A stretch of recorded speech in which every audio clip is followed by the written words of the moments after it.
Casa Elena ay hindi lamang isang boarding house. Ito ay isang sole proprietor-owned business na pinapatakbo ng precision at dedication. Ang bahay na ito na matatagpuan sa isang tahimik na sulok ng QC ay ang pamana ni Elena mula sa kanyang lola, na may matibay na pundasyon at antique charm, maging sa labas o sa loob ng mismong pamamahay. Si Elena de Guzman ay 30 years old na siyang landlady sa pamamahay na ito, o mas gusto niyang tawagan siyang resident manager ng Casa Elena. Ang kanyang buhay ay umiikot sa isang sistemang ginawa niya: monthly inventory, quarterly maintenance checks, at ang mahigpit na pagpapatupad ng mga house rules. Ang kanyang aura ay firm at ang kanyang mga salita ay tumpak at walang emosyon. Nag-aral siya ng law, ngunit bumagsak sa bar exam, kaya't ang kanyang frustration at insecurity ay inilalagay niya sa kaayusan ng bahay. Ang boarding house ang kanyang ligtas na baluarte laban sa failure. Ang kanyang first line of defense ay ang kanyang clipboard ng batas, isang personalized at clipboard na may listahan ng 25 house rules. Isang araw, nagbago ang dynamic ng bahay sa pagdating ni Adrian Reyes. 25 years old na ang lalaki. Si Adrian ay isang office clerk sa isang mid-sized logistics company. Siya ay may simple at tahimik na ngiti at may clean-cut na itsura. Ang kanyang personal mission ay ang pag-iipon para sa MBA, Masters in Business Administration, na kanyang kukunin. Ang kanyang mga gamit ay minimal: books, work, clothes, at isang guitar case na hindi pinansin ni Elena dahil assume niyang gitara yon. Nang pirmahan na nila ang kontrata, ipinaliwanag ni Elena ang mga rules ng may solemnity ng isang Supreme Court Justice. Rule number 3. Strict na bawal mag-ingay na gadgets pagkatapos ng 10 p.m. Noise pollution is a violation of community peace. Rule number 9. All appliances and large instruments must be declared in the inventory for safety and liability purposes. Rule number 15. Payment is due on the 5th day of every month. No extensions, no exemptions. Nauunawaan niyo po ba, Ginoong Reyes? Ang kaayusan ng Casa Elena ay non-negotiable. Istriktong pagtatanong pa ni Elena. Opo, Attorney Elena. Sagot ni Adrian na may calmness sa boses, pero seryoso at professional pa rin naman ang dating. Sanay siya sa fear at pag-alala, hindi sa composure. Bakit attorney ang tawag mo sa akin? Hindi naman ako nagpa-practice bilang isang abogado. Tanong ni Elena. Dahil po sa disiplina nyo. Ang disiplina po ay isang legal force na proteksyon sa bahay na ito. Karapat dapat po kayo sa respeto. Paliwanag ni Adrian. Ang first interaction nila ay formal at intense. Si Elena ay nakaramdam ng isang threat, hindi sa rules niya, kundi sa katahimikan at intelligence ni Adrian. Ang mga titig din nito sa kanya ay tila nakakarating sa kaibuturan ng kanyang pagkatao at tila nagtanim ng kung anong bagay doon na naging dahilan para yon ay magkaroon ng kakaibang pagtibok. Bagay na hindi pamilyar si Elena. Sa loob ng 2 buwan, si Adrian ay naging isang perfect tenant. Ang kwarto sa room 3A ay palaging malinis, at ang kanyang mga payment ay laging electronic at on time na nagustuhan naman ni Elena dahil sa efficiency. Ngunit isang gabi, bandang 11:15 p.m., habang nag-aayos si Elena ng kanyang ledger, ay may narinig siyang lihim na ingay na nagmumula sa kwarto ni Adrian. Hindi ito maingay na kagaya ng mga party music o di kaya rock music. Ito ay isang tunog ng violin. Ang violin ay hindi malakas. Ito ay tahimik, malungkot, at puno ng melancholy. Parang isang mahinang tinig o bulong na nagmumula sa mga broken dreams at broken heart. Dali-daling kinuha ni Elena ang kanyang roba, ang clipboard ng batas at ang kanyang flashlight. Kumutok siya sa pinto ni Adrian nang may intensity ng isang gwardiya sibil. Ginoong Reyes, buksan mo ang pinto.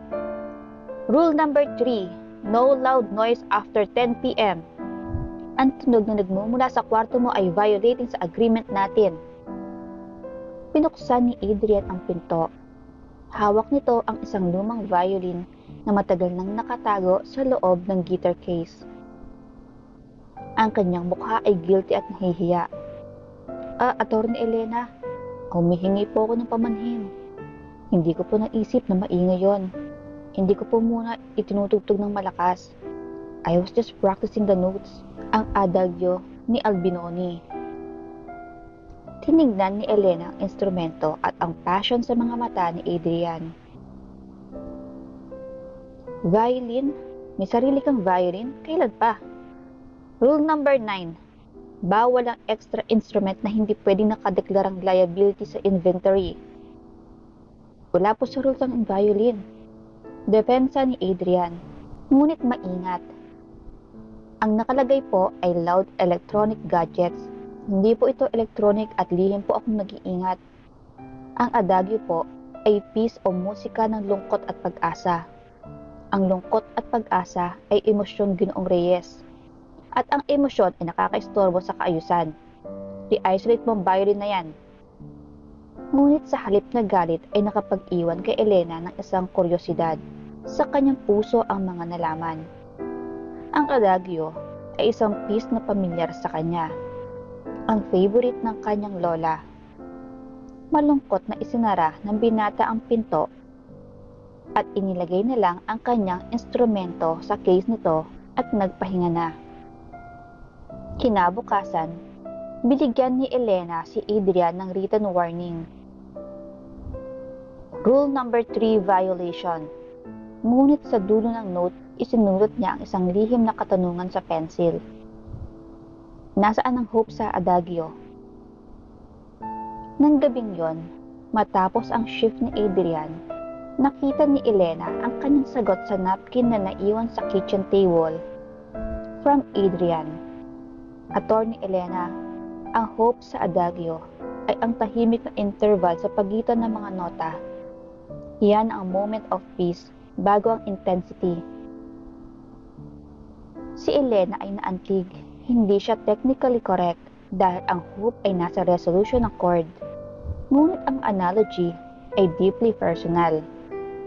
Mula noong nag-umpisa ang kanilang informal remedial class sa kusina, ngunit hindi na ito legal instruction.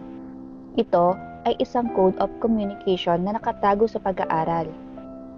Si Elena, ang former law student, ay nagtuturo kay Adrian, ang MBA aspirant. Ang kitchen table ay naging kanilang sanctuary and only place kung saan ang landlady at ang tenant ay pantay. Tingnan mo to, Adrian, sabi ni Elena, gamit ang isang napkin bilang whiteboard. Sa unang pagkakataon, tinawag niya ito sa pangalan. Ang contract of loan ay parang commitment, may obligation at may consideration. Ang consideration mo sa akin ay ang tiwala mo. At ang consideration ko sa iyo, Elena, ay ang pag-aaral ko at ang pag-aalaga ko sa Casa Elena. Sagot ni Adrian. Dahil sa kanilang connection, nagkaroon ng pagbabago kay Elena. Ang kanyang aura ay naging mas relax at ang kanyang mga ngiti ay naging mas genuine. Ngunit ang lihim ni Elena ay nananatili. Isang gabi, nang tanungin ni Adrian ang tungkol sa law degree, naging cold si Elena. Ang law ay ang failure ko, Adrian. Ang bar exam ay ang death sentence ko. Hindi ko na gustong pag-usapan pa yon. Ang kaayusan ng boarding house ang prioridad ko. Nalaman ni Adrian na ang clipboard ng batas ay hindi power. Ito ay armor ni Elena laban sa judgment ng lipunan. Naintindihan niya na ang strictness ni Elena ay pagmamahal na nakatago sa disiplina. Hindi lamang sa academic na nagpapakita ng excellence si Adrian. Nagpapakita rin siya ng community spirit. Napansin ni Elena na si Adrian ang voluntaryo naglilinis ng drainage at nag-aayos ng sirang switch sa common area. Isang hapon, nakita ni Elena si Adrian sa garden ng Casa Elena. Ang garden ay dating paraiso ng lola niya, pero ngayon ay neglected na at wala ng buhay. Isang simbol ng nakaraang pinabayaan ni Elena. Nakita niya si Adrian na nagtitrim ng mga sanga ng mga maliliit na kahoy doon. Naglilinis ng mga bahagi na matataas ang damo at nagtatanim ng gumamela at rosas. Adrian, anong ginagawa mo dito? Hindi na yan parte ng agreement natin. Sabi ni Elena na may mix ng paghanga at pagsalungat. Attorney Elena, ang garden po ay parang neglected contract. Sayang po ang potensyal. Gusto ko pong makita ang kagandahan nito. Paliwanag ni Adrian. Ang kagandahan ng isang hardin ng halaman ay iba't ibang mga bulaklak ay therapeutic. Malaki ang maitutulong sa kalusugang pisikal o kahit sa mental. Sagot ng binata na seryoso ulit ang mukha at nakatitig direkta sa mga mata ni Elena. Ang kindness ni Adrian ay unti-unting bumasag sa kanyang nakikitang pader ni Elena. Naramdaman niya ang isang bagay na hindi nakalista sa kanyang ledger genuine warmth, concern at pagpapahalaga ng binata sa mga bagay na madalas nababaliwala. Dahil sa tila na wala ng salitang sasabihin, ay bumuntong hininga na lamang si Elena at iniwan ang binata sa may hardin. Isang gabi, matapos ang remediation class nila, nagsimula silang magbahagi ng lihim. Si Elena ay nagkwento tungkol sa pressure ng kanyang pamilya na maging lawyer siya at ang kahihiyan na dinala niya nang siya ay bumagsak sa bar exam. Ang Casa Elena ang naging escape ko, Adrian. Sa pamamahay na ito, ako ang Queen of Order. Ito lang ang lugar na masasabing napangalagaan ko ng maayos at maaaring maging dahilan upang muling maging proud sa aking pamilya ko na matagal ko nang hindi narinig. Wika ni Elena na may lungkot sa mga mata. Si Adrian naman ay nagkwento tungkol sa kanyang pagmamahal sa musika at pagtuturo. Ang violin ang kaluluwa ko, Elena, pero ang seguridad ng pamilya ko ay priority ko pa rin.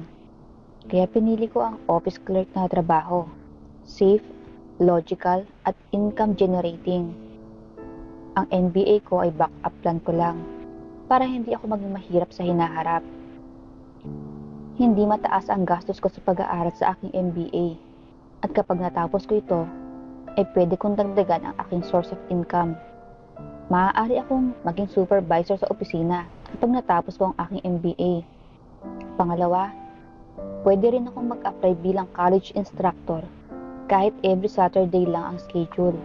Malaking bagay na yon na maidadagdag sa aking buwan ng income. Sa sandaling yon, ang landlady at ang tenant ay naging dalawang taong nagbahagi ng broken dreams at mga pangarap sa hinaharap nila. Tila hindi na sa ibang tao ang naging tingin ni Elena kay Adrian. Saglit siyang tumayo at kinuha ang isang mamahaling alak na nakatago sa ilalim ng cabinet. Inihanda niya iyon sa pagkakataong nalulugmok siya ng emosyon at gustong matakasan ang pakiramdam ng pagkababa sa sarili. Kumuha na rin siya ng 2 wine glass at nilagyan niyon ng tig-kalahati. Adrian, umiinom ka ba? Oo naman, Elena. Occasional drinker ako. Umiinom ako pero hindi para maglasing.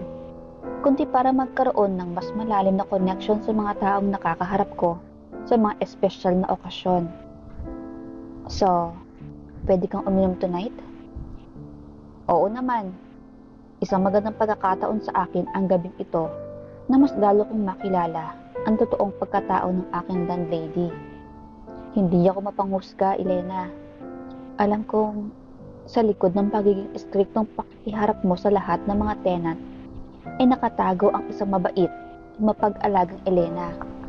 Sensitive sa emosyon ng mga tao sa paligid. Kaya sige, handa akong uminom sa gabing ito, kahit pa hanggang sa malasing. Nagsimula na nga ang kanilang munting inuman sa loob ng unit na inuokupa ni Elena, at para maging magaan ang kanilang atmosfera, ay inilipat ni Adrian ang kanilang usapan sa mga masasayang pangyayari ng buhay.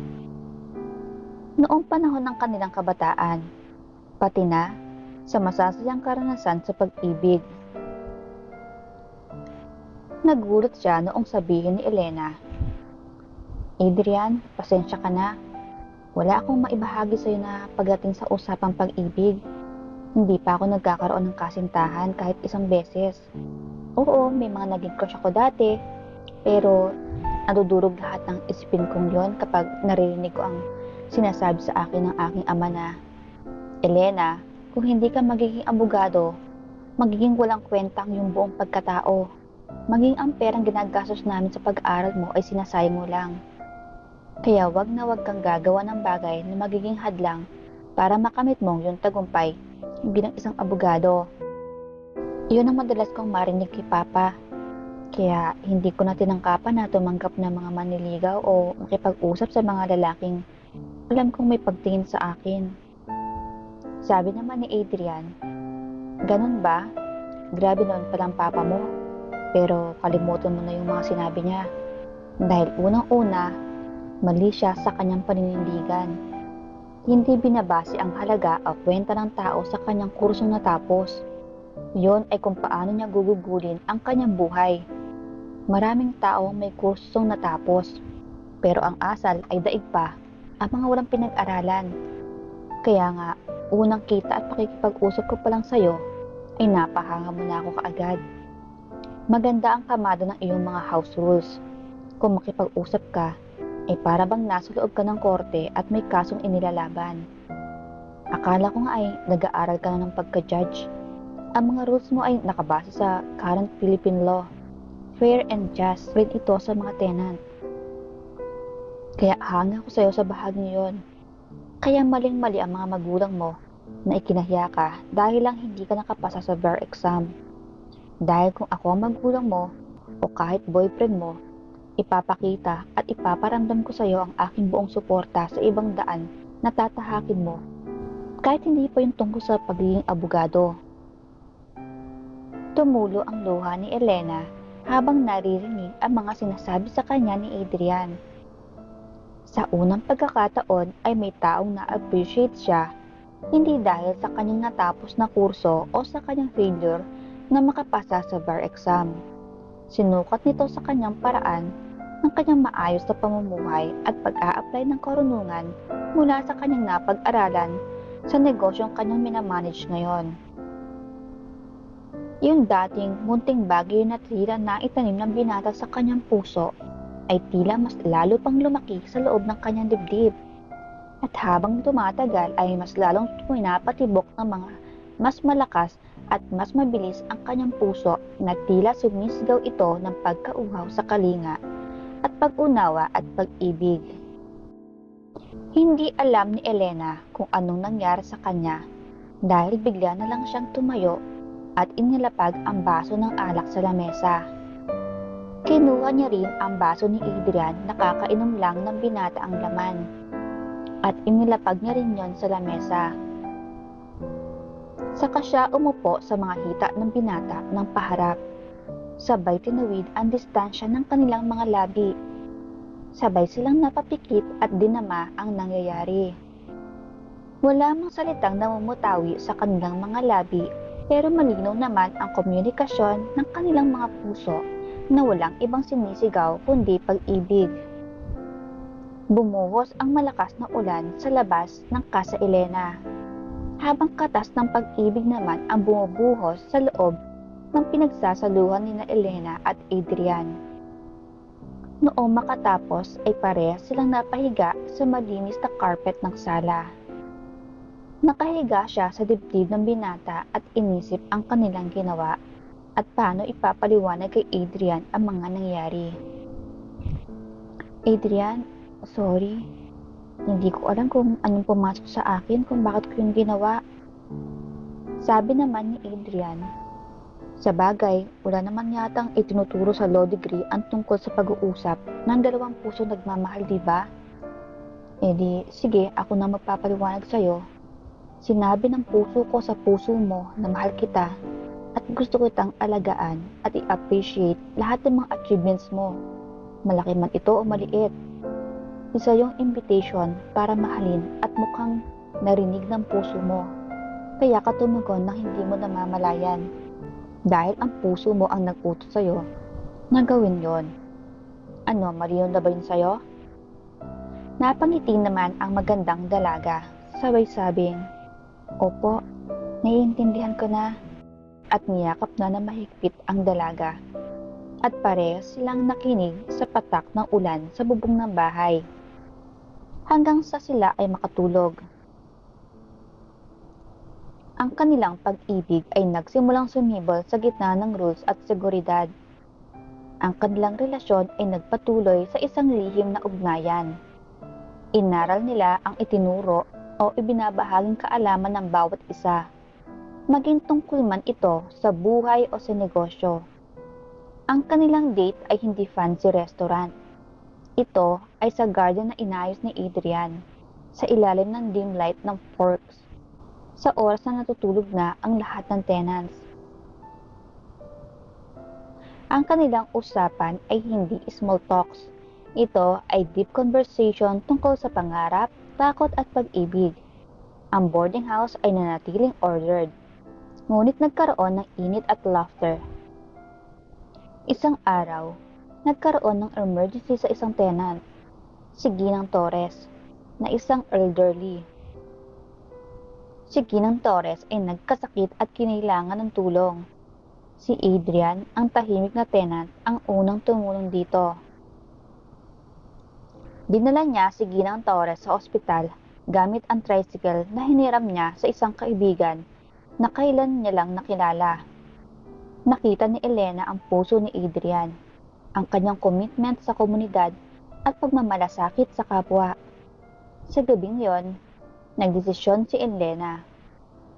Dinala niya kay Adrian ang lumang law reviewers niya. Adrian, may gusto akong gawin. Sabi kasi nila, third time is the charm daw. Gusto kong mag-aral ulit para sa bar exam, pero hindi ko na kayang mag-isa. Elena, bakit pa ba yun kailangan gawin? Baka masira ulit ang kaayusan ng iyong isipan at kalooban kapag muli kang nabigo. Tanong ni Adrian na nag-aalala. Hindi, Adrian. Hindi na yun mangyayari ulit sa akin dahil nariyan ka. Hindi mo naman ako pababayaan, di ba? Sasamahan mo na ako sa aking ikatlong pangarap sa pagharap sa laban ng aking edukasyon. Mukhang ikaw ang inspirasyong hinihintay ko para muling bumangon at ipagpatuloy ang laban. At kung maging failure uli ang muli kong pagsabak sa laban, hindi na rin ako natatakot.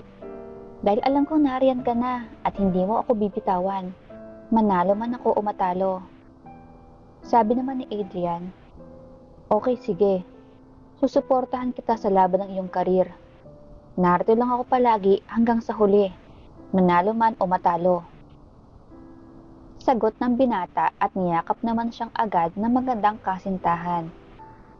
Si Adrian, ang office clerk na nag-aaral ng MBA, ay naging study partner ng law aspirant na si Elena. Ang kanilang study time ay naging perfectly intertwined. Si Elena ay nagtuturo ng law logic para sa MBA ni Adrian. At si Adrian ay nagtuturo ng focus at humility para sa bar exam ni Elena. Ang kanilang lihim na pag-ibig ay naging mas intense dahil sa bar exam. Ngunit ang komplikasyon ay dumating mula sa pamilya ni Elena. Ang kanyang mga magulang ay dumating para mag-check sa casa Elena at sa personal life ni Elena. Elena, bakit sobrang strict mo pa rin sa pagpapatupad ng mga batas sa apartment na to? Kalimutan mo ng pagiging law aspirant mo. Yon ang dahilan kaya nagsialisa ng mga matatagal ng tenant dito. Masyado ka raw mahigpit. At bakit sobrang friendly ka yata sa tenant na yan? Tanong ng kanyang ina noong makitang pinapasok niya sa loob ng unit si Adrian para ilagay hanggang sa kusina ang biniling mineral water. Ma, ang Casa Elena po ay negosyo ko. Ang disiplina ay ang asset ko at ang mga rules ko ang pumuprotekta sa karapatan ng mga nakatira rito na magkaroon ng tahimik na pamamahinga at panatag na paninirahan. Kung hahayaan kong maging balahura sa paligid at maingay sa hating gabi, yung mga balasubas na tenant na pinaalis ko, ay mas lalo masisira ang negosyo ko, pati ang bahay na to. Depensa ni Elena. Ang kanyang ina ay nagbigay ng isang financial offer. Ibebenta nila ang Casa Elena at ibibigay kay Elena ang isang managerial position sa kanilang family company. Mas mabuti pang ibenta ang bahay na ito para mawalang stress mo. Kalimutan mo nang naging kapalpakan mo sa kurso mong law. Nung nakaraan, pamahalaan mo na lang ang isang pabagsak na negosyo natin. Baka doon ka may silbi. Wika ng kanyang ama na meron pa rin pangmamaliit sa boses at sa mga salita. Narinig ni Adrian ang usapan mula sa common area. Nakaramdam siya ng takot na baka mawala si Elena at ang Casa Elena, ang sanctuary ng kanilang pag-ibig. Sa gabing yon, ay tinanong ni Adrian si Elena. Elena, naalis ka? Ibebenta niyo na ang Casa Elena? Sabi naman ni Elena, Adrian, ang Casa Elena ay ang puso at kaluluwa ko. Hindi ko to ibebenta para sa seguridad ng corporate world. Sa katunayan, hindi panghabang buhay ang pangako sa mundong yon. Ang corporate world ay nakabase sa performance. Kapag hindi mo nahigitan ang expectation ng mga stockholders, ay maaari ka nilang alisin sa pwesto o tanggalin ng trabaho. Kahit pa ikaw ang anak ng CEO. Dahil ang desisyon ay nasa majority vote, hindi sa emosyon at pagmamahal ng isang magulang. Kaya hindi ko iiwan ang tahanan ko at ang taong muling bumungay sa aking nasawing puso at pag-asa. Hindi matutumbasan ng pera o mataas na posisyon ang pagmamahal na binuo natin dito. At kahit masabihin hindi naman natin kailangan maghiwalay kung papasok ako sa corporate world. Ang hectic ng schedules at work demandang kakain sa lahat ng oras ko na maaaring maging dahilan na para masira ang komunikasyon na nabuo ng ating mga puso. Kaya hindi ako aalis, Adrian. Sagot pa ni Elena. Ngunit ang desisyon ni Elena ay ginawa. Kailangan niyang pumasa sa bar upang maging independent at walang utang na loob sa pamilya niya. Ipinagpatuloy nila ni Adrian ang puspusang pag-review hanggang sa dumating ang araw ng bar exam. Si Elena ay nag-aral ng sobra at si Adrian ay nasa labas ng testing area. Naghihintay, nag-aalala at nananalangin. Matapos ang exam ay sinalubong ni Adrian si Elena. Niyakap ito na mahigpit doon, mismo sa gitna ng crowd. Wala na silang pakialam kung sino ang makakita o makaalam pa ng kanilang mga magulang na nobyo niya ang sinasabi nilang tenant na masyadong close kay Elena. Ang paghihintay sa resulta ay ang pinakamahirap na part ng kanilang relasyon. Samantala, natapos din ni Adrian ang kanyang requirement entrance exam para sa MBA. Nakapasa siya at nakatakdang mag-enroll sa next semester. Isang araw, nagbigay ng formal notice si Adrian kay Elena. Notice to vacate. I am formally notifying you, Attorney Elena, that I will be vacating room 3A on the last day of this month. Nalungkot si Elena sa nabasang sulat at agad pinuntahan si Adrian sa kwarto nito. Adrian, bakit? Bakit mo naman ako iiwan? Akala ka ba sasamahan mo ako hanggang sa huli? Oo, Elena, tama ka. Pero sa sitwasyon ngayon, Gusto kong lumayo muna kaunti para magkaroon ka ng fair and just decision para sa career mo. Kung sakaling makapasa ka sa exam, dapat magdesisyon ka kung anong makakabuti sa'yo. Hindi dahil kinoconsider mo ang iisipin at mararamdaman ko. Kaya ito ang nakikita kong pinakamagandang paraan. Alam kong alam mo at naiintindihan mong ibig kong sabihin. Wika pa ni Adrian na seryoso ang muka. Hindi na sumagot pa si Elena, ang tahimik na lumabas sa unit ni Adrian. Kinabukasan noon ay umalis si Adrian para magbakasyon muna ng 4 na araw sa probinsya nila sa Pampanga.